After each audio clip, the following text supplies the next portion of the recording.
What's up, hockey fans, and welcome to another episode of Pod Snipe Celly. My name is Dan Bradley. Alongside me is Joel Fernino. I'm just kidding. Dan, how's it You going? almost had it. You're doing real well up until that part. It was on purpose, just so people don't think I'm that stupid. Every once in a while, we let Joel do the open. I figured I would do the open because, what we're going to talk about. I want you to have your time to riff about your guy, which we will get to. But Dan, how you doing? Doing all right. You may have noticed, for those of us, those who are watching out there, that there's a name change on my screen. And that is because I am now back on Twitter. It took a little while, and I'm still in a review period so that they can confirm I'm a real person. But I am back on Twitter now. And I picked a heck of a week to rejoin Twitter. Yeah, Whoa. Yeah, you did. Yes. I want you to let them know that we back up. I want you to put the word out. We back up. Yeah.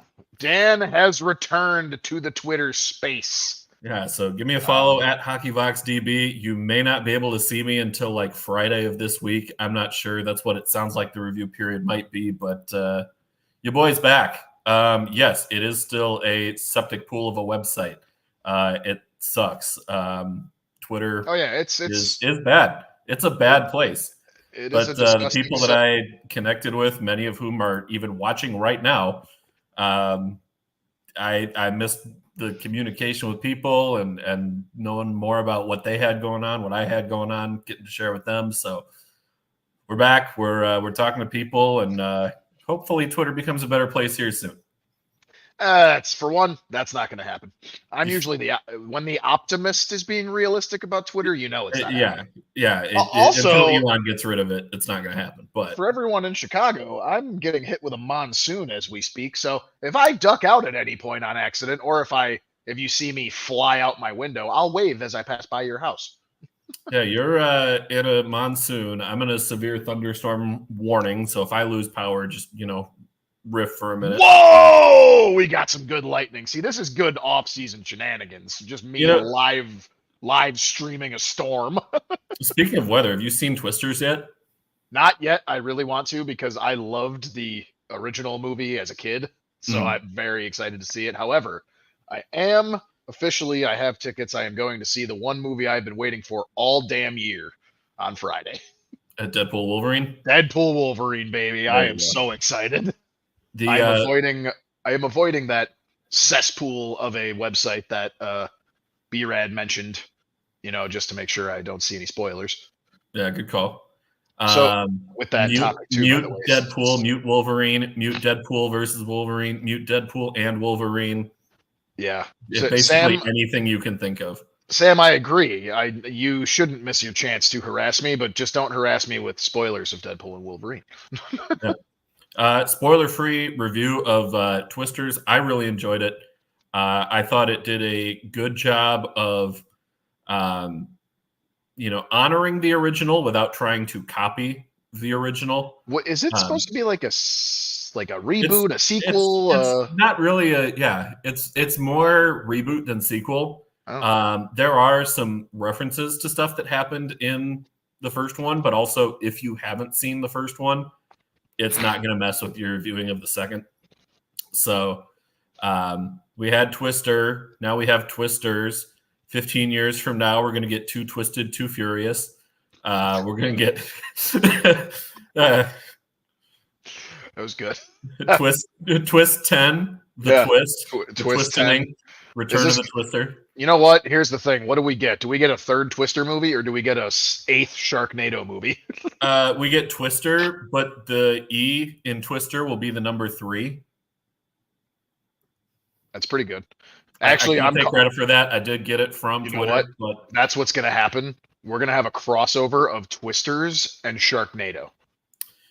There's not a Sharknado, but there is a Fire Tornado, which is That's pretty badass. So cool. Was that Bolt of Lightning. That was also pretty badass. We appreciate and respect weather around here. So, the weather outside is weather.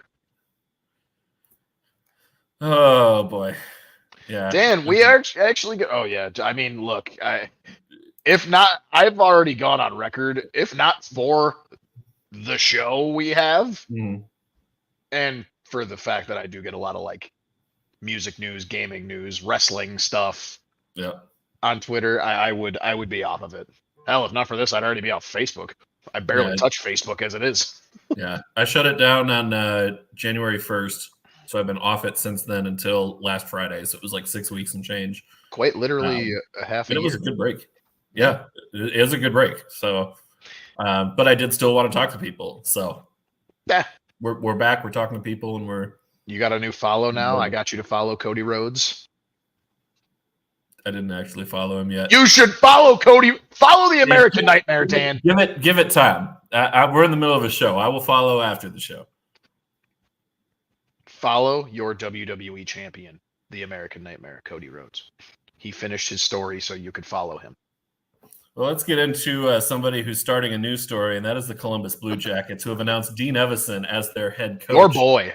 My boy, former Minnesota Wild coach, Dean Evason.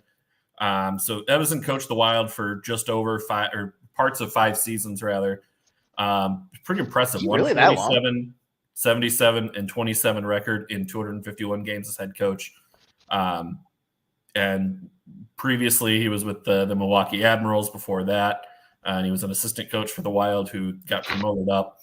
I have been calling this one for weeks that Evason to Columbus makes a lot of sense. And in talking, I'm going to give you credit. In talking with Columbus mutuals, particularly Deanna, who should be joining the show relatively soon if you hit the alarm. If her alarm goes off, we'll light the beacons and get Deanna watching because we're talking Blue Jackets hockey. But I've been talking with her the last couple of days, basically since they announced it, and the reaction is pretty strong. It sounds like Jackets fans are really excited about the hire. I'm happy that Evason is coaching again. Just the bluntness that he brings, like his personality, and beyond that, he's a good coach. The Wild had multiple 100-point seasons under him. I didn't think at the time that he was let go that he was the problem with the team, and that that the issues that we were having were his fault. That said, I understand it's a business, and sometimes that's what it takes to get a team back on track. And Guerin wanted to get his guy in there. Evason rather was a holdover from before Guerin got there. So now John Hines is in as head coach. But Joel, I'm excited about this Evason move, and can talk more on him in a minute here. But having had your team play against Evason, what are some things that you see from that? And then I can share what I experienced as he was the coach of my team. Well, I mean, it's tough, at least in the later years, because I mean, we weren't. Damn, I don't know if you heard that one, but that was a good one. Didn't hear it, but so flicker of it. I really enjoyed, like, he's got this intensity to him that's not like.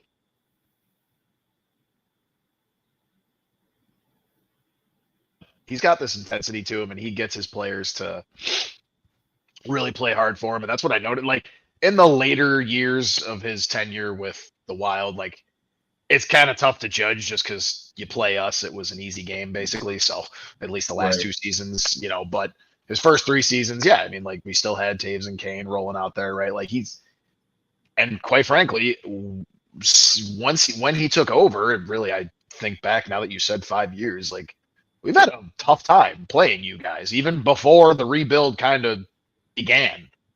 You guys have been a real tough time for us. And I mean, I kind of relate a lot of it to Evason, because look, no offense. For once, I'm not ragging on your team. Mm-hmm. You never really had, other than Kaprizov, you really didn't have anyone on the team where it was like, oh shit, we got to go up against them. So that to me was the big thing for Evason. Like, he got the most out of players that were good players, like, but they're not. Made Ryan Hartman a 30-goal scorer. Exactly. Marcus Foligno career resurgence in his career, brought Joel Eriksson X game along. Right. And made those guys all pains in the ass to play against. Yeah, those were names that, 3-ish years ago, you're like, okay, whatever, that's a guy. He turned them into more than just a guy. So that was kind of my outside perspective. Like, I don't. Oh boy, did you freeze or did I freeze? Uh-oh. It froze. One of us froze. I'm not sure. I mean, it's going up and down because the storm is going nuts, but as long as you can hear me now. Yeah, I got you. Let's keep it rolling. Yeah, so I mean, it from the outside looking in, he always, to me, that is the story. You said it right there. Like, a lot of those players you just met, and Ryan Hartman too. Like, I was sad to lose Ryan Hartman. He kind of got to Minnesota and he had his career years in Minnesota. Like, that stuck. Are you stuck? Am I stuck? Where are we at here? What? It looks on my end like I'm still good. I'm okay. All right. It pops in and out, but as long as you. Well, the issue is when you freeze, your video and audio are freezing. So Got it. I can't necessarily tell if you're done with a thought, and I don't want to walk all over you here. I have one little tidbit left. I missed Ryan Hartman when he left, and the fact that he did what he did, like, it was a coaching thing, because here he was stuck with the abomination that was Jeremy Colleton, and it was evident. Because then when he finally got under a damn good coach in Dean Evason, you saw what happened. Yeah, and Colleton is having some success now at the AHL level. When he always did Blackhawks job, he was not ready for that job. He was the equivalent of like in college basketball or college football, like you have the coaches that are like, no, they're pretty solid in the college aspect. In this case, they're pretty solid in the AHL. Don't bring them to the majors, though. It's not going to work out. Or you promote somebody from within, a la Mark Trestman, who success as a coordinator or success as a position group coach, but then gets a head coaching gig and just. I'm sorry to trigger you with that one. Why you gotta do that? I was hoping the video and audio would be frozen and I could sneak that one by you. Despite it freezing, I can still hear you. I could have thrown quite a few Vikings coaches in there too, so don't worry. B-Rad's with me. Don't say that name around here. There are names we don't mention. Stan Bowman's one of them. Mark Trestman is one of them. Cody Parkey is one of them. The double doink. Oh, okay, please go riff more about the lightning just double doinks behind you, so that's what I was looking at. You saw that, okay? Yes, I can see some of it reflected in the window there. So you got quite the storm brewing. I know, right? I could just go live under Thursday. Should I just be? There's a storm a brewing. Lightning and the thunder. Haven't done that in a long time. God. Oh man, this is good stuff. So yeah, I'm with you on not only that, but I also look at like how Evason developed some of the younger players that the Wild had. You mentioned, unlocking Hartman and Foligno and doing stuff with those guys. I looked at like with Marco Rossi, who, top 10 pick and missed an entire year with myocarditis related to COVID. Yep. And then comes back and is working to. We said on the show all the time, there's being in shape and then there's being in hockey shape. And they're two very, very different things. Yep. For Rossi to not only get back into hockey shape, but then to bring his game along, basically missing out on like a year and a half of development. And the foundation that Dean was able to lay for Marco Rossi to get to this next level and to the point where, okay, he's establishing himself as somebody that needs to be playing top 6 minutes for the Wild, looking at what he did with Matt Boldy, another top 15 pick there, and escalating his game and really, really bringing him along.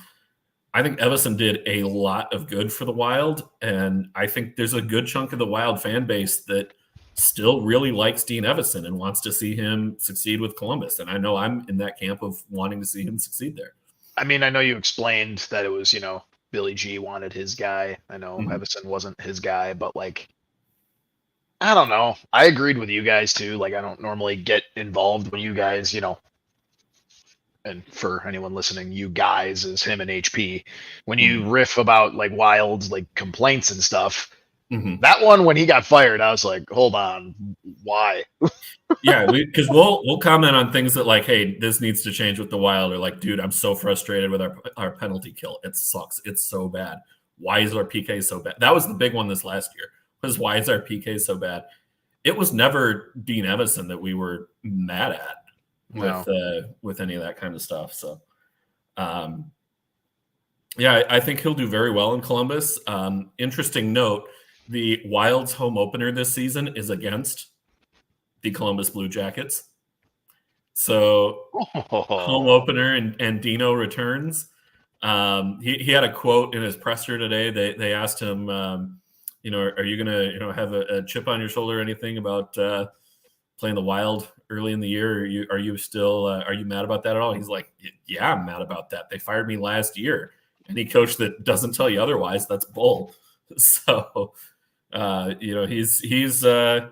he's got something to prove, and I think he's going to really take ownership of the locker room and make sure.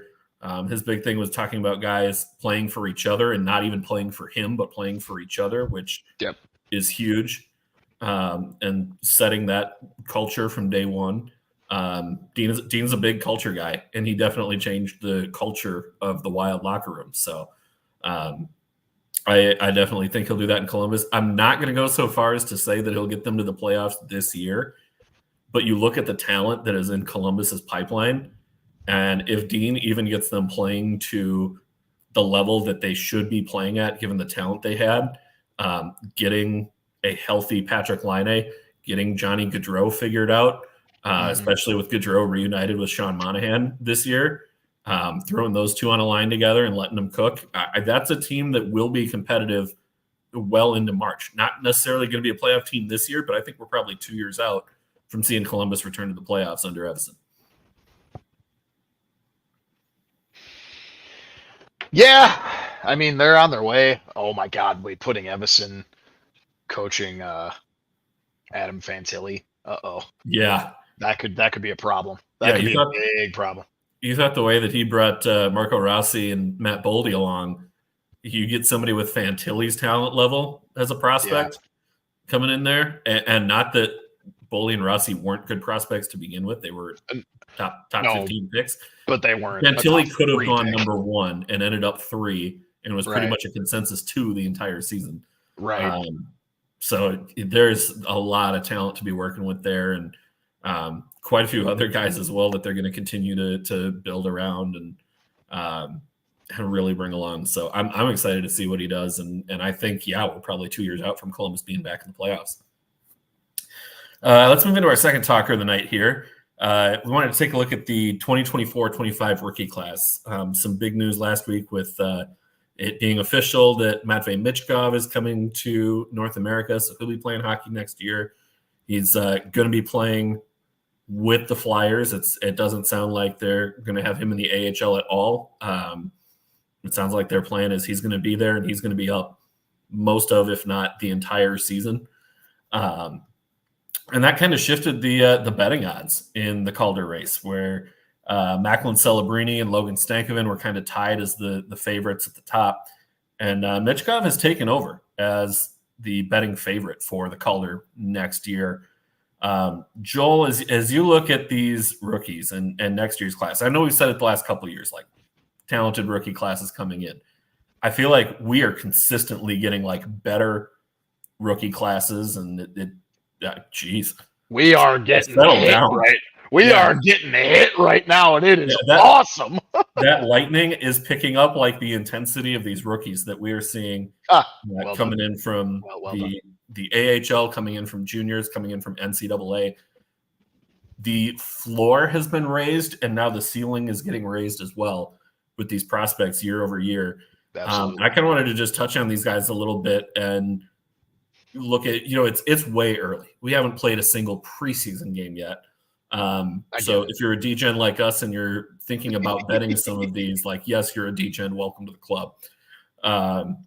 It's fun to be a DGen. It can be sometimes. That said, I want to pick your brain a little bit about the rookies here and get kind of your pulse on who you think is probably going to be let's say your top 3 next season, and who is somebody who you think is maybe a dark horse that, based on the odds right now, isn't getting enough love and attention in the voting that will be making some noise as the season carries on. As this Thunder's about to make some noise in about 5 seconds. Yeah. No, totally. And I also, even before we get to that too, like the whole young revolution in the game, like it's needed. We've clamored for it for years because look, after Austin Matthews, we kind of had a little bit of a taper off. Obviously, good prospects, but there weren't too many of those. Oh my God, I'm so excited to get this first overall pick or this second overall pick. And then we go from that to 2 straight drafts in a row of just deep from maybe 1 to, let's say, 15. Right. And it's just so fun. And Mark brings up a good name. Is Patois? Did I say that right? Matthew Patra? Yeah, I think Patois. Let's see. How many games did he get through last season? Because I know he played a few. I don't know that he played enough. So he had 3 games with the Bruins last year. The cutoff is more than 25 games played in a single season, previous season in a major professional league, which would be in the NHL. So he is not going to be Calder eligible. But even still, to his point too, like I know you're the prospect guru. You knew him. I didn't know who the hell that was. And then 10 games into the season, we were like, who is this kid? And jokes aside, I know how to not be an actual homer. He was out playing Connor Bedard in some games. Like that was we expect this rookie to do well, and then all of a sudden here comes, Patra, like, oh no, hey, I'm here too, by the way. I love it. I don't know. It's way better when you have these consistent classes coming in every single year, upping the game, upping the pace, so to speak, raising the price of milk, right? Like these are the guys too that are raising the market as well for all, these players are going to end up, signing their contracts at, depending on how they do, like I'm already calling Bedard will end up making 16 mil a year, maybe, which then by the time he's ready for his next contract and with how the cap will go up, there's a non-zero chance that his max deal at that point would be encroaching 15, 16 mil. Exactly. And then from there, that's resetting the market. Then from there, you get Celebrini, whose contract would be up the following year. He could push 18 mil just because that's how the market's going to go. Like, it's cool. It's good for the game. The young, revolution is great for the game. I've made the joke so much, and it's still kind of there a little bit. I think the coaching is starting to get a little better with it, with the hire, coaching hires, the whole old boys club. Like, no, we're just going to recycle all the same old coaches. I think we're starting to finally get out of that. Damn. Yeah. And they're not only that, but they're starting to like really promote young stars. Like I look at when Crosby and Ovechkin first came into the league, that was a big talker. And those two, and anytime those two were playing each other, it was must watch hockey when those guys were on. Right. But then they didn't market like any other young rookie until the Blackhawks won the cup. And then it was Kane and Taves. But they weren't rookies anymore. They marketed those guys for 10 years. Right. With sprinklings of Crosby and Malkin in there. But like when the Kings were good, I didn't feel like they were pushing like Anze Kopitar, Jonathan Quick, and Drew Doughty and all those guys. No, they weren't in anything mainstream or anything. No commercials, no Sports Center stuff. No ESPN related. Yeah, when Tampa was pushing, it wasn't talking about Stamkos and Kucherov as must watch hockey. Right. The Bruins making their cup runs. It wasn't talking about Bergeron and Chara and Marchand. Yeah, no. like it wasn't any of those guys. Like they pick like one or two guys every 5 years or so, and that's it. It feels like we're finally starting to get to a point where not only are they pushing stars, but they are pushing rookies, which is something that they don't usually do. And like NFL, they get it. They market the hell out of their stars. NBA, if you're a top 10 pick, guess what? You're in promos. You're in primetime games. They are pushing you as a. Ooh, all right. I did. Yeah, I did. Yeah. We're cooking. Here we go. But yeah, like they're. Whoa! I saw that one. That was nuts. They're cheering on our takes here. That was bright. That struck the lake. Yeah, man, that was cool. It's about time. We've been getting robbed of all these good storms. That was good. That was good. I have some nice fish floating towards the shore here in about an hour or so. You don't want to eat those fish. you don't, but you're gonna have them. They'll be there. Yeah. It's been so frustrating to see like the marketing of the game and the players, and seeing that they're starting to figure out like, hey, social media is here as a tool. We need to push these players on social media. We need to give them the freedom to have a personality and not be a stoic, canned answers only and not allowed to show any emotion and not allowed to take any credit for yourself. Like, yes, we all love that hockey players are selfless and want to give the credit to their teammates, but like there are times where it's like, no, you scored a highlight reel goal and it was the game winner. Walk us through it. And yeah, I saw it. I made a great play, whatever. Like, put the spotlight on yourself a little bit there. Right. That's the thing. Like, you get too many modest players. That's why, I think that's why we even saw McDavid not get marketed. He had the hype. Of course, he had the hype. He did, but he just wasn't marketed outside of. And look, we bash on ESPN, me included, and I always will with their hockey coverage. But believe it or not, the NHL at least signing a deal with them was the smart move for the marketing aspect. And you saw that with Bedard specifically. Mm-hmm. And even after Bedard, I mean, they marketed Fantilli a tiny bit. There was some Leo Carlson mentions, like you said. The minute they got back to ESPN, like, say what you will about their coverage, and it's not always very good, but they do know how to market very well, and that obviously comes from marketing the NFL, NBA, even the MLB at times. Like, so the NHL jumping into the ESPN pool, that helped. Yeah. So like what we saw last year with Bedard, we're going to see a little bit this year with Celebrini. I would say Will Smith, Michkov. It's going to be Celebrini mainly because that whole first overall. Halo is going to be there, but Michkov too. That is one that they do always have a pretty good job with. Is when the first overall pick is in, they're pushing that player at least. And it's frustrating as a fan of hockey to see that, like with ESPN. I'll talk to you.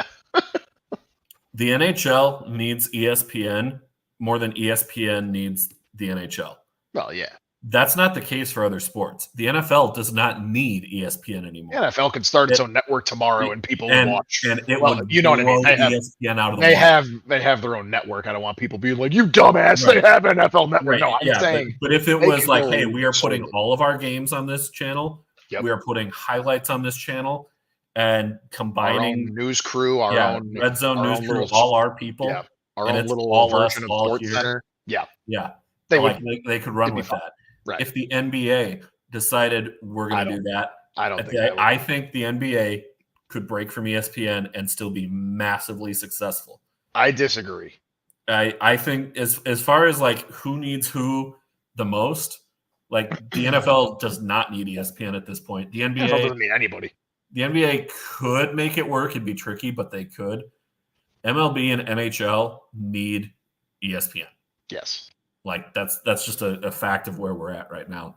But the NHL using that platform that they have to push these rookies, and Sam with a great one here. Joel, I'll let you read that one. Yeah, I love this because this just talks to this was when I mentioned the whole young revolution. I remember when Justin Braun once said, "You have these young kids that are coming to take your job, and you have to push harder and harder." These veterans. I was once the young kid and I took someone's job. Like, yeah, it's the new pushing out the old. That was a lot of the narrative. Last year when they had like Bedard up against Crosby, it's like the new is not pushing out the old, but the new is here on the Crosby's old. still going to be Crosby for hell yeah, quite a few more years. Yeah, Crosby will still be Crosby. Crosby is incredible, but it's so good for the game. I love it, and I love that we're talking about it yet again. Last year we were talking about it. This year we're talking about it. I hope next year we're talking about it, because if that crop, obviously we'll end up losing at some point here. We'll end up having a draft that's just who cares? It happens, but. Yeah. And I do think next year's draft class is supposed to be a little bit weaker overall compared to the last two that we've had. That's still going to be a good class. Yeah, that's a high bar. Like you compare against these last two drafts, like you're going to have a tough time. Yeah, for sure. But anyway, that was a fun tangent to get to your point. Oh, here we go. Hold on, let's get to some of these comments too. ESPN markets MLB only because the NBA and NFL don't have anything going on during this. And even then, the NFL offseason, like that's getting marketed just as much as the MLB regular season. It's actually hilarious. Okay, Mateo's been hitting the bottle again. Oh boy. Mateo thinks next year will be better than 2024. Okay, I'm intrigued. Elaborate, sir. I haven't necessarily heard that take, but I'm not going to say it's not true. But to get to your question, yeah, who's your top three and then a dark horse? So top three. Oh, okay. Well, yeah. Give me your top three and who you think is going to win. Yeah, and then. So before I go top three like that, so it's funny. I actually have two different answers, and it's going to sound kind of funny. Like, why would you do that? So I have who I think is going to win the Calder, but then I also have who I might place a little wager on to win the Calder, and they are two different answers. Okay. They're in some of the favorites. They're in the top five, at least on the betting favorites. Right, because you got to find betting value. You don't just want to take a player without having some betting value be there. And I'll even go as high level. I won't even give you stats as to why I pick either of them. So, who I just simply think will win the Calder, Matvei Michkov. There's so much hype around him, but I think it's not overhype. Oh, he's absolutely. That's the thing. To me, it's like Bedard. It's not overhype. He lived up to it. I think Michkov is going to live up to it, and he's playing on a team that's not garbage. He's not stuck on a garbage team like Celebrini is with the Sharks. Until we just made all our offseason moves, now we're no longer really garbage, but he's not like last year stuck on a garbage team like Bedard was. That was another big one. So like he's, the Flyers overperformed last year. I will hand up. I was wrong. We were fully expecting you didn't go as hard as I did. I said they were going to be top 3 pick. Yeah. So I was really hardcore on they were going to be god awful. But that's Torts for you, right? We were talking about Dean Evason getting the most out of maybe not as much, right? Torts too. I do think unless Torts and his past with younger players comes up and hurts him a little bit, but I don't think it will. I think Torts has been able to adapt to that, and he's not so. I think he's shed that, for lack of a better term, he shed that skin that he used to have of like, he hates young players. Like he's gonna bench him the minute he does one tiny thing wrong. He's not gonna do that. So I think he's set up for the most success, which I think ultimately, I think he's gonna end up winning it. However, my personal betting favorite, and I base this solely off his playoff performance, is Logan Stankoven. I think Stankoven is really going to make a strong case because you look at some of these other guys and Michkov, it'll be his first year playing North American hockey. That's going to take some time to adjust. Yep. For a couple of these other guys making the jump from college to the pros, from juniors to the pros, or even from the AHL to the pros, it's a tough jump. Stankoven having some of that experience to begin with definitely scores some big points in his favor. Not only that, but he's also he's locked in. He's going to have a top 6, if not first line role most of the season. Now, Celebrini and Will Smith in San Jose, those guys will be top 6 the entire year. There's no reason. Is Will Smith coming up next year? Is that confirmed now? Oh, he is. Yeah. Okay. Yeah, he's coming up. Okay. So with those two and being able to play off of each other as well at times, you could put both of those two out there on the power play, let them cook and pump some numbers up there. That's a disgusting power play. Damn. Yeah, it really would be. Those two guys can play well off of each other and are set in that top 6 role. Michkov, while I think he should get a top 6 role, and I think there's a good chance he will, he may start really having to scrape for power play 2 minutes early on. That's the one thing we get with ease him into power play, right? Because San Jose does not have people who should be on the power play that would be. You can make the argument that they should block Celebrini and Smith from playing. Yeah.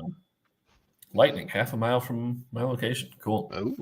I want to bring Mateo's point in here too, because I do agree. Of course, Celebrini is going to be in the debate. Of course he is, and that kind of brings me to my top. That is my top 3. It's Celebrini. This one is in no particular order. Just my top 3 is absolutely Michkov, Stankoven, and Celebrini. I know Cutter Gauthier. You can make a case for him. We had to give Sam a trigger warning on that one. We missed it. Sorry, Sam. Well, that's okay because I also wanted to. She mentioned where'd she go? Oh, she with her top 3. She gave. There they are. So she gave Michkov, Celebrini, and Bennett Seneke. Yeah, Beckett Seneke is intriguing to me. Beckett Seneke. God, I do that all the time. With him and Goche playing off each other. And I almost wonder if this could be the case in San Jose too, where you have 2 really good rookies who one will eventually fade the other and they'll both kind of compete for those votes rather than having one that really establishes and shines. Mm-hmm. We saw that down the stretch with the Wild last year where Rossi kind of tailed off, but Faber stayed up and Rossi tailed off quicker. So Faber was one of the finalists for the top 3 last year, and Rossi was top 5 as well, but pretty clearly behind Faber and certainly well behind Bedard. I wonder if we'll see some of that this year. And I think another player to keep an eye on, a potential dark horse in this race, is Maverick Bourque, who with the Texas Stars last year, he was the AHL's leading regular season scorer. Yet another Dallas Stars rookie. 77 points. Yeah, Dallas is going to be good for the next decade, and you're going to need to get used to it. They are going to be top of the – they're going to really, really compete with Winnipeg, with Colorado at the top of the Central. Nashville's going to be good next year too. Dallas will be better. Dallas is they're a wagon, man. They're going to win a cup in the next 5 years, and I'm bracing. I'd almost be willing to. Last year, I didn't believe it. This year, I might. Maybe that's a tease. Who my pick is. Yeah, I picked them last year, and I really thought they had the lead in the series too, which kills me. I can't believe I was 2 goals away from an absolute perfect bracket. That close. But so give me your top 3. I don't know if you're doing the same thing where I gave multiple answers, but I think I'm going to go Stankoven 1, just the experience that he did already have being in there. I think Celebrini will be top 3. I don't want to take chalk and go Michkov at 3, but like it makes too much I'm sense buying to into that. project that as the top 3 in my book and go the same as you here. It's one of the but that's the thing is I'm buying into the hype on Michkov, and it's not even really chalk. It's like just do it. Like it's the smart pick. You're not trying to be the smartest guy in the room. Like it's just that's the pick. We're not Ryan pacing it where we're trading up for Mitch Trubisky. That's another name we don't mention is Ryan Pace. Or Mitch Trubisky for that matter. We can mention him. That's it wasn't his fault. Yeah, and Mateo bringing up the same point here that Stankoven and Bork could, tail each other by being on the same team and causing problems there. So like that is a factor. Yeah. We haven't even talked about Flames goaltender Dustin Wolf, who's going to be finally getting a starting job next year. We haven't talked about Jesper Wallstedt, who, while he's going to be, at least now, it looks like he's going to start the year in the AHL and get called up at some point, because there's just no way the Wild can realistically run 3 goalies at the NHL level. Like, he's going to get some play this year. And there's going to be chances for him. Lane Hudson on the Canadiens. I don't know about Lane Hudson. I feel so here Vegas. I see him in the odds. Yeah. I think there's a big difference between the betting odds and the realistic chance with him. Because there are some other guys here, like they have Yaroslav Askarov listed on the odds. Yep. Askarov is playing AHL most of the year because they've blocked him basically. Like they extended Saros, and then they signed a backup who's going to effectively is going to keep Askarov at the AHL for 1 more year. Right. So I think that one is kind of ridiculous. You know who we didn't even bring up yet? Artem Levshinov with the Blackhawks. Well, which again, we just saw a defenseman go number 2 in the Calder. We've seen defensemen win recently. It's fair. I'm not going to have any delusions on that one. He's not a big point scorer. That definitely obviously helps with the defenseman. Like Hudson is worse than Buium at this stage, and I wouldn't bet for Buium to win a Calder at this. Right. Yeah. And actually, also, I don't think Lane Hudson has signed his entry level deal. Yeah, it's funny too. Yes. It's funny too because actually Buium has better odds than Levshinov does to win the Calder. And here we can go through so on FanDuel specifically. Okay, sorry, he has. I confirmed. Lane Hudson did sign his ELC. Sorry about that. Okay. So the betting favorite, Vegas, is on the Matvei Michkov train as well. He at FanDuel, he's at plus 350. Then tied in second, both at plus 400, is Celebrini and Stankoven. So yes, I went chalk. I went with Vegas. Vegas knows what they're doing. Below them is Cutter Gauthier plus 500. Will Smith is also plus 500. This is why I'm saying Lane Hudson is plus 700. So he's what's that? 5th, 6th? Yeah. Dustin Wolf is plus 1,500. Maverick Bork is plus 2,000. Jesper Wallstedt is plus 4,000. And then we got Zeev Buium at plus 5,000. Artem Levshinov. Why some of these guys are listed in this odds when they haven't even signed their entry level deals in card. Because Buium is playing another year of college hockey. Did Demidov sign his ELC? Not yet. Yeah, so he's on here at plus 5,000. He played MHL last year. Making the jump from the MHL to the NHL is not realistic. That's a difficult jump to make. All right, so then Artem Levshinov is plus 8,000, and at that point, everything else doesn't really make sense. Here's something that's funny though. Jimmy Snuggerud is plus 10,000, and he's playing for the Gophers next year. The better thing, there's some nepotism going on here. Brendan Brisson is on here at plus 10,000. Pat Brisson's son. Yeah. Some of these names, it's just why? I think it's just because they got to fill out the field. Marat Huznadinov plus 10,000. He's not going to win, but Sebastian Casa, David Reinbacher. Kosa's not playing for this year. He's not playing at the NHL level this year. Oh, we got another wild guy. I don't even know how the hell to say his name. Yeah, Marat Huznadinov. Sure, bless you. Yeah, I thought that's who you're going with or referencing. Matt Rempe plus 10,000. But again, did Rempe play enough games that he would be ineligible?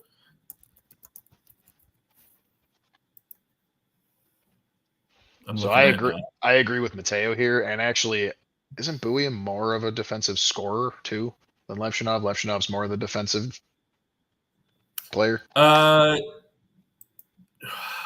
That's tough. Because also, B-Rad's got a good point here too. Levshinov with Michigan State was in a system where like he was like it for their defensive group. Buium, that wasn't necessarily the case with Denver, and you saw him win a national championship because of it. But Buium also had one of the most historic seasons for an NCAA freshman defenseman like ever.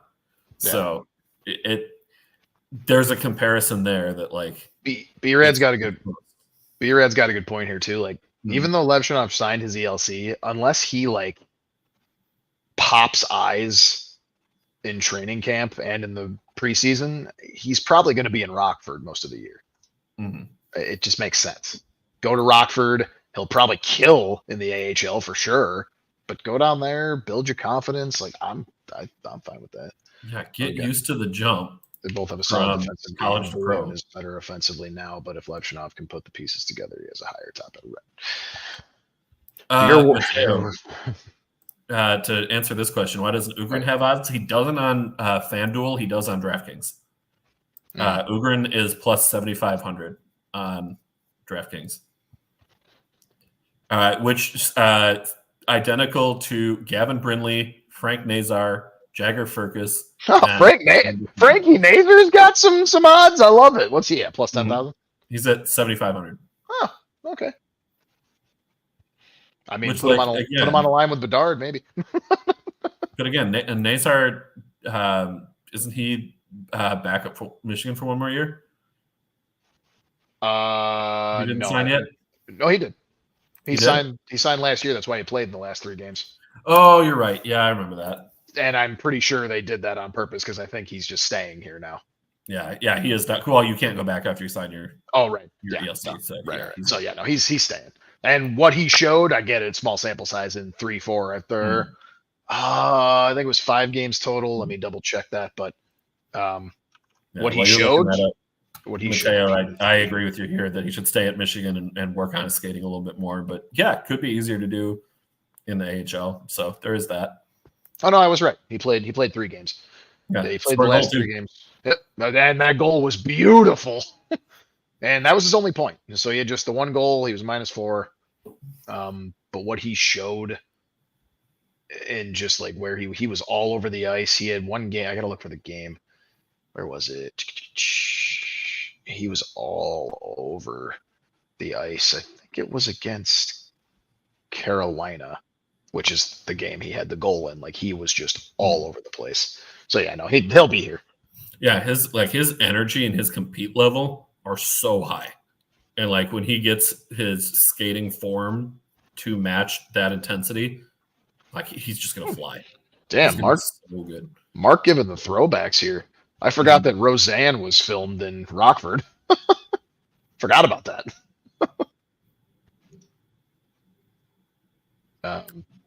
So I'm excited, man. I'm excited. The Young Revolution, man. I love it. And I honestly hope I'm wrong. I hope Levshinov goes to camp and the preseason and is just like, no, I'm getting a spot. And he plays up here. Like, why not? He's signed on the ELC anyway. It doesn't matter. Use the year. But obviously don't do it at the detriment of development. Like if he's not ready, do not bring him up here. Let him go build massive confidence in Rockford like we did with Reichel. Well, and like going back to like with Columbus, like with the signing with Evason there, like Evason is going to give his young players chances and give them opportunities to learn and to make some mistakes, but to still have the opportunity there to fail or flourish. And he wants to develop these guys. He's not like we have to win now. he's like, let's bring these guys along so that we can build a steady, frequent competitor. Right. And like he for me was the right guy to do that, which hasn't been the case with Columbus the last couple of years either. So bringing it back and tying it all together, good for Columbus, good for the rookies. Bring on hockey season. Hell yeah. And actually, I'm not going to talk a lot about it, but I did want to call out and give some props to the Wirtz family, because today it was announced that both the Bulls and the Blackhawks announced a plan to transform 55 acres around the United Center in Chicago. It's a 10-year, $7 billion funded venture, privately funded venture. So why I bring that up, I have like pictures of the stuff too. It's going to be parks, mixed income housing, restaurants, a 6,000 seat concert hall. Love another concert venue. A hotel apparently too. I'm looking at a picture. If you can see it on my thing, it's like an ice rink. Not too well, but like it's kind of it's tough because we're getting the glare, so it just doesn't work out too well. If I turn down the brightness, that might help. That's a bit better. There you go. It's an ice rink right outside. I think that's the Madison Street side of the United Center. So that's amazing. I'm excited. I mean, it's going to take 10 years, but like, the cool thing is the owners of the Wirtz family, and I'll give props. The Reinsdorf family are probably the cheapest bastards in all of sports ownership, but they agreed to it too, probably because they're splitting it. That's probably the only reason why they agreed to it. But the Wirtz family usually is cool with it. They always do this type of shit. They are fully privately funding the $7 billion venture. That's how it should be. No taxes to the people in the area. Looking at you, White Sox and Bears. No. How about this? We got a $7 billion privately funded sports and entertainment complex before we got GTA 6. Yep. I had to get that joke in there. But yeah, so I had to call that out. That's really cool. That was big news here, at least in the city. I'm excited to see when I'm 40 what that looks like. Huh! Let's get into Rank the Blank, shall we? Oh, hell yeah. We just did an entire everyone had fun with it last week. Mm-hmm. Oh, yeah, that was a great show. Grand old time. Getting into Rank the Blank for this week. Your topic this week, I'm excited, is to pick the top 5 fantasy universes that you would most want to live in. Oh, I love this.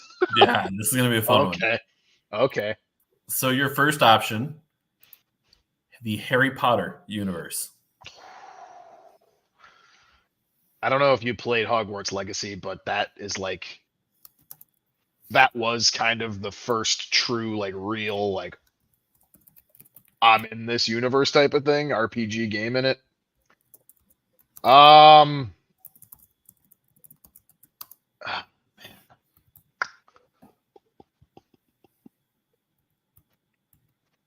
It would be fun to be a wizard. I think I'm gonna go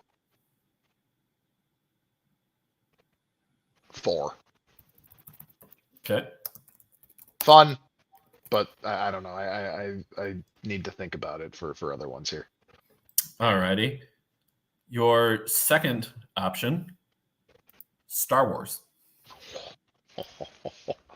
Oh man. Well, I mean, shit. Hold on, that could be bad. What side am I on? Actually, side question during Rank the Blank. Mm-hmm. If you were in the Star Wars universe, would you be a Jedi or a Sith? Are you asking me, like, do I have the potential to be, or like if I had the choice to be? I mean, like, if you had the skill set to be a Force wielder of sorts, would you be a Sith or a Jedi? Honestly, Sith. Same. It's the cape. Chicks dig the black cape. Where are you putting Star Wars on this list? Oh man. That's tough. That'd be pretty sweet though. Let's do 3. I like 3. I don't don't want my life to be ruled by space wizards. I would become said space wizard. So in these universes, I assume you're a main character. That's what I'm assuming. I don't. I'm leaving this up to you. This I'm going off because NPCs, to Mateo's point, like if you're in that universe, like you don't have to be. You can seek it out in some way if you're in that universe. So yeah, you have the option. Yes. So your third entry on this list, Avatar: The Last Airbender. 5. Oh, I'm sorry. I'm sorry. I didn't let you finish.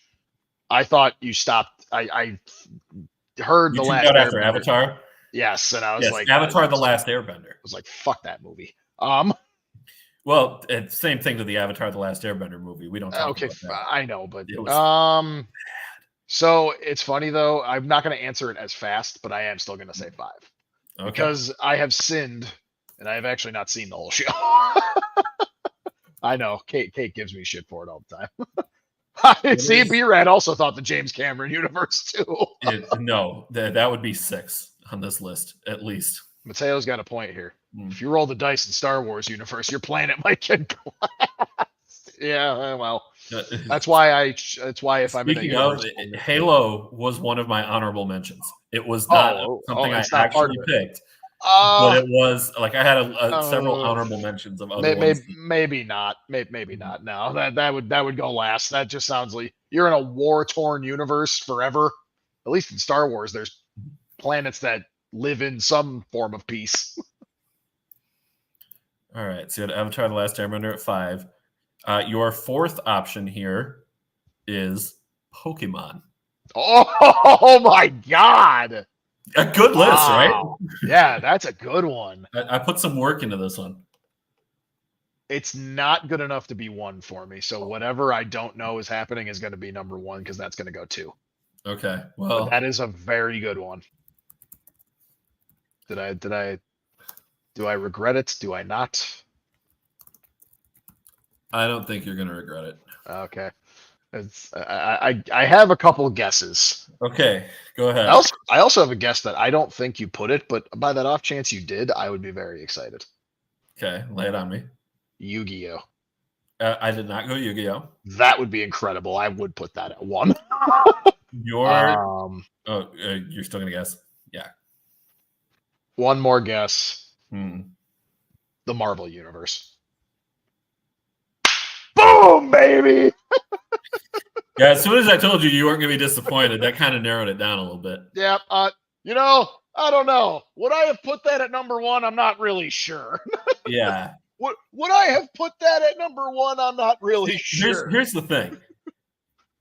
The number of superheroes relative to the number of people in the universe, like, I would not want to deal with the fallout from what happens after they reverse the snap. I would not want to have figured out how to live during the snap. I had MCU at number 5 on this list for that reason alone. So here's the thing, and I'm gonna go off.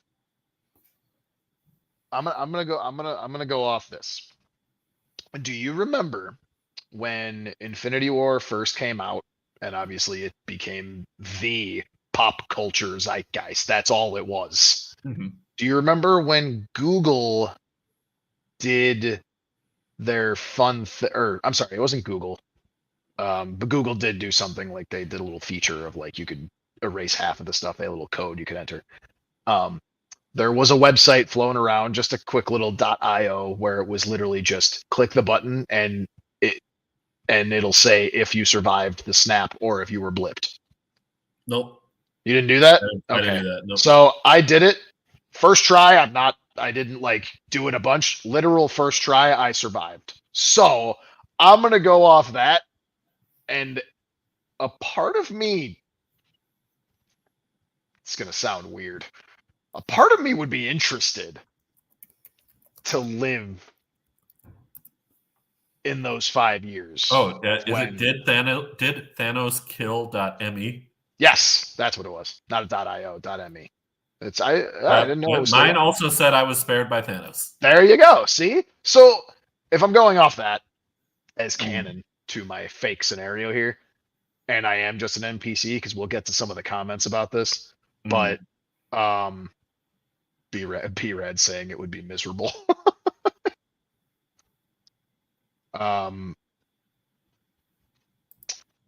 Oh man.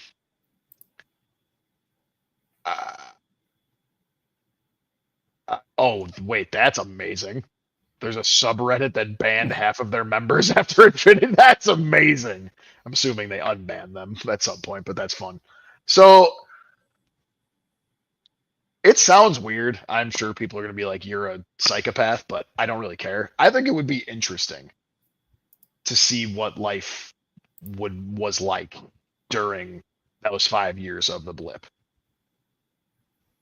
I wouldn't, because I feel like there are too many people that I would be miserable about the fact that they got blipped. I agree. And then also have to deal with the fallout of when they come back. I get it. I agree. It would depend on who stays, right? Like if out of my friend group, my family, like if I'm the only one, that would suck. But I guess we have the cheat code of knowing that 5 years later they come back anyway. What? You said 5 minutes. I said 5 years. You said 5 minutes. I said 5 years. I heard minutes. Well, I lagged then because I said years. Okay. Well, yeah. Plus, if it's not that, if it's like I get to be a character, then hell yeah. Superheroes and now soon to be mutants all exist in that universe. That's awesome. Mm-hmm. I also recently just started rewatching all the X-Men movies, and that whole concept is cool to me. And B-Rad also bringing up here though that you wouldn't know that they were coming back. You would okay. You would hope that they were coming back, but you wouldn't know. Right. And despite all that, I still would. I don't know. There's a part of me that's like, that'd be interesting. It would be very interesting because like life went on. There was just a hell of a lot less people and a lot of abandoned shit. I liked Mateo's question here. So if I get to pick the character, what am I going with in each universe, and what are your powers? Dan, I want you to answer that first. Well, we kind of already touched on Star Wars, Sith. Oh yeah, we both said Sith. Okay, yeah. So Pokemon, I guess just good trainer. There's not really a powers element with that, but I mean, you could be like Professor Oak.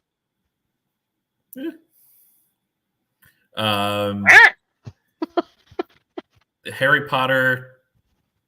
I mean, I've done the house quiz a couple times, and I've gotten different answers as I've done it. So, what'd you get the first time? Ravenclaw. Yeah. Oh, pop! No. I got two different answers. It was always the two answers though. No, I'm sorry. I got three answers, but my first one was Gryffindor. Okay. My second one was Hufflepuff. Avatar, definitely Waterbender would be my pick there. I think I would go Waterbender would be fun. But here's the other thing is you also, because you haven't finished Avatar: The Last Airbender, I'm also going to guess that you haven't seen Legend of Korra. No. Where there are some more like bending abilities. I feel like I would probably go with Earth. That's not a bad pick. No. I mean, there's four picks. None of them are really bad, but yeah, like fire is obviously like the badass one, but I don't know. Earth would be the more practical one while also being pretty badass. Same thing with water, really. And then Harry Potter, we did. Avatar, we did. And then, I guess MCU. I mean,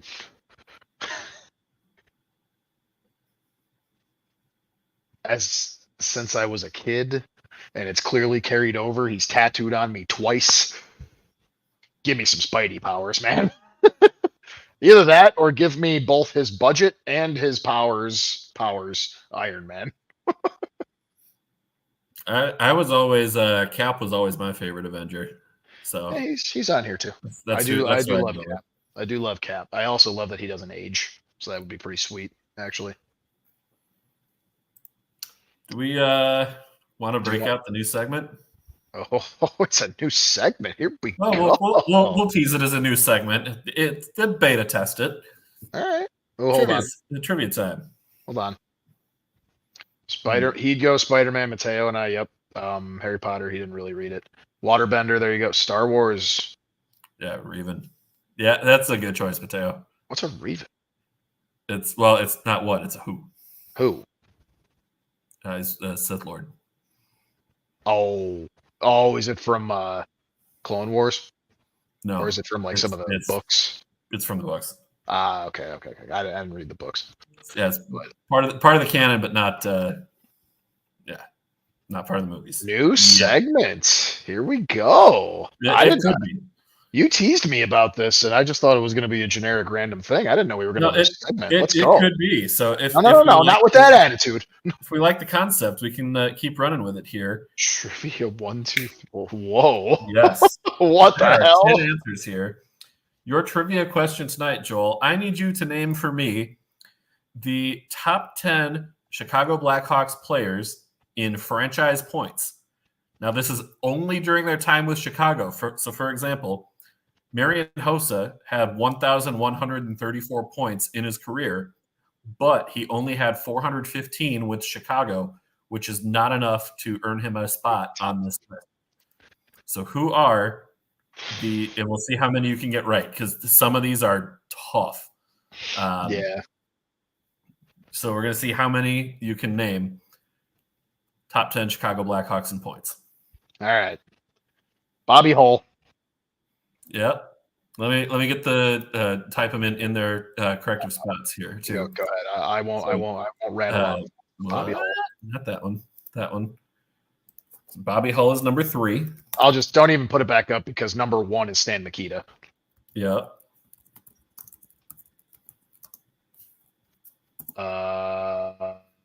Dennis Savard. Yep, Savard is number 4. Who's number 2? Why can't I take a number 2? Oh, well, Patrick Kane. There's your number 2. Oh, he is 2. That's right. Oh, duh. That's why I wanted him to come back, because I wanted him to pass Mikita.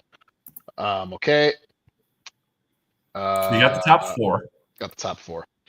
I believe Jonathan Taves is in the top 10. He is. He's number 6. Okay. I knew Marian Hossa wasn't. Duncan Keith? He in there? Duncan Keith is in there. He's number 10. Oh, wow. He rounded out the 10, so that means Seabrook's not in there. Yeah, he was okay. Yeah, how many points did Keith have with Chicago, if you were going to guess a number? Ooh, is it like 810? You are way high. Oh, 600 and something? Yeah, 625. Okay, all right. So you were looking for players with more than that. Oh, I saw B-Rad's comment. I actually forgot about him. Jeremy Roenick. JR is not. It's not? Wow. 10 all-time. All right, who else? Points. All right, who else we got here? Al Secord? That one surprised me. Secord is not on there. Wow, he's not. Okay. What do I got left here? I got 5, 7, 8, 9. 5, 7, 8, 9. Oof. There is 3 forwards and 1 defenseman on this list. Is Troy Murray in there? Nope. Nah, he wouldn't be in there. So Roenick's not. Oh, Chelios. No, not with the Hawks. Not with the Hawks. Fuck. Not with the Hawks. Yeah, see, that's the tricky part. God. Because JR would be up there. Chelios would be up there. But it's just their Hawks tenure. Oh, man. Wow, this is tough. Yeah.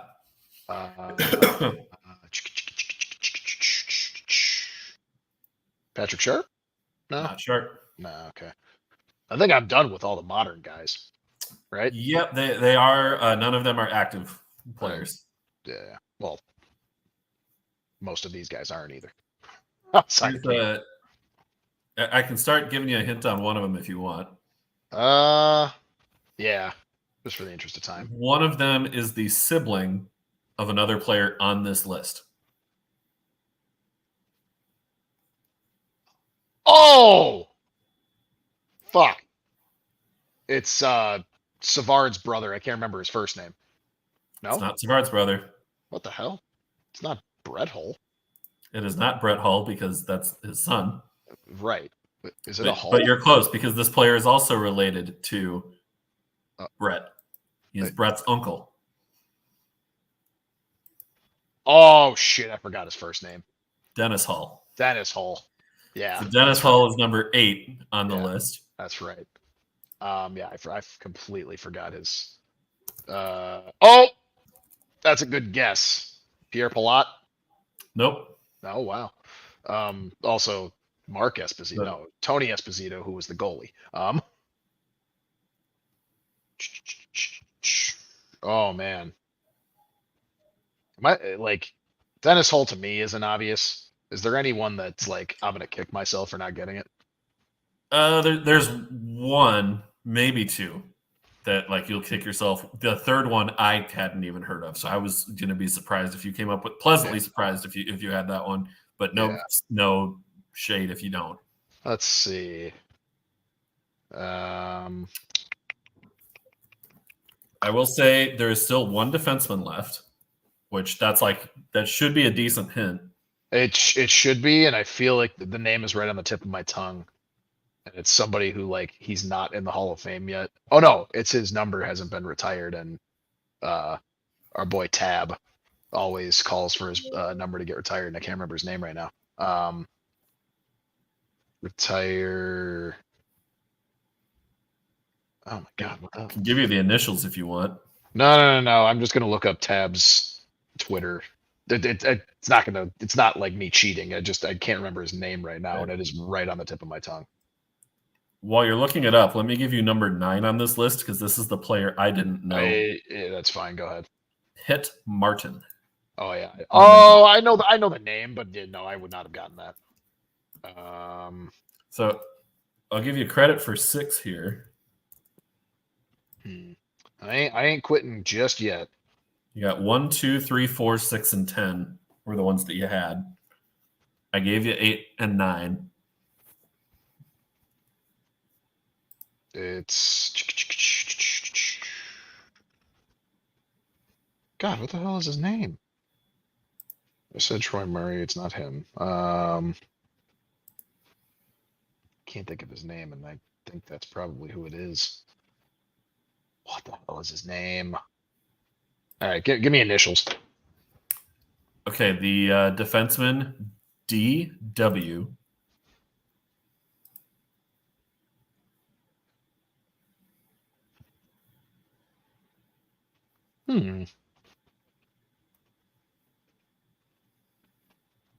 Recent Hall of Fame inductee.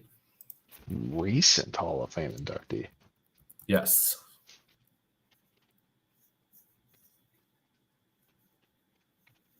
Currently working as an executive. This player was inducted into the Hockey Hall of Fame in 2021. And he's an executive on the Hawks? No, not an executive with the Hawks. Oh, that's a good guess too, B-Rad. B-Rad's helping me. Keith Magnuson? Not Keith Magnuson. Okay, he's not on there. B-Rad's helping me out here with some of these guesses. I will look through the guesses here. I already guessed everybody else. We already got. Okay. All the modern guys are gone. Oh God, I think it's got to be his name. Oh, is that it? Is that it? No, that's not it. Damn it! God, what the hell is his name? Well, I can give you the other guy's initials too. SL. SL. Yep, SL and DW are your other ones. Give me the DW one. I can't think of it. Doug Wilson. Fuck. That's not who I was thinking of, but I'm kicking myself for that one. Yeah, I knew you knew that one. Yeah, that one hurts. All right, and then you're missing number 5. SL. SL. This one you got to be in your bag a little bit to get. Yeah, I forgot about Dougie Wilson. Yeah, same. Just give me it. This player played from 1980 to 1995. Oh my God! That's it! That's who I was thinking of! Steve Larmer. Yeah, there it is. Joey jumping in. Joey retired the number. That's what it was. That Joey one clocked it immediately. I am destroying myself. Welcome to the show, Joey. Yeah, what's up, Joey? That's the one I was like, so Tab is always retire Steve Larmer, retire Steve Larmer, retire Steve Larmer. And I agree. And that was the name that it was on the tip of my tongue and I could not think of it. Yeah, Larmer, for context here, number 5 in team points. Mm-hmm. He is number 7 in assists, number 4 in goals for the team. And he is not actually on the list in games played for the team, but all those other numbers coming together. It's also the all-time leader in power play goals for the Hawks. Mm-hmm. 1 ahead of Bobby Hull, 3 ahead of Stan Mikita.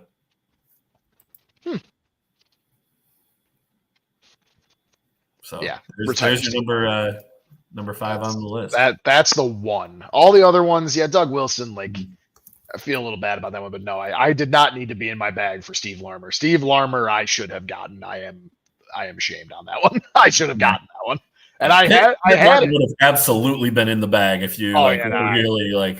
No, I literally had the name. I'm like, fuck, I know this is one of them, and I was like, it's Steve Larmer. I was like, I know it's one of them, and I could not remember. No, so Cody, who I've not seen before, welcome to the show, Cody. But no, Hossa. So Dan mentioned it earlier. If you're just tuning in, so Hossa, while he had 11, he finished 1134. 1134 points. He only put up 400 something. 415 in Chicago. Yeah, so that's not didn't have enough to qualify. So this was team specific points. Yes. So what do we think, Joel? Did you like the trivia format here? Are you in favor of bringing this back from week to week? We are but a democracy, Dan. Let's put it to the people, but also let me be a dictator for 1 second. Yes, this is a new segment. Okay. That's what I thought.